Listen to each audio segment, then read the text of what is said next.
माझ्याकडे असे दोन कागदाचे भाग कापलेले आहेत. हां, एकाचा रंग आहे पोपटी आणि एकाचा असा जांभळा रंग आहे. आता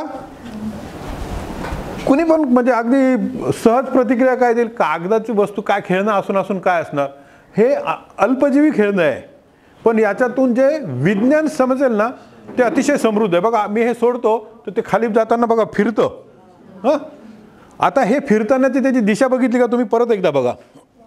हां, कोणत्या दिशेने फिरतंय बघा, घड्याळाच्या दिशेने फिरतं की घड्याळाच्या विरुद्ध दिशेने फिरते. हां, आता बघा मी हे दुसरं आहे आणि ते फिरतंय ते घड्याळाच्या, पण दोघांची फिरते म्हणजे ते जे जांभळ्या रंगाचं आहे ते गतीने खाली गेलं, परंतु ते पोपटी रंगाचं आहे ते मात्र तेवढ्या गतीने खाली गेलं नाही. असं का झालं असेल? या साध्या खेळण्यामध्ये विज्ञानाच्या अनेक गोष्टी संकल्पना आहेत. मुळात ते फिरतं का, इथपासून आपण सुरुवात करू. आपण कुठलाही कागदाची पट्टी जर अशी सोडली तर ती सगळ्या पट्ट्या फिरत नाही ना. मग हे फिरतं का, का फिरतं सांगा सांगा, का फिरतं का,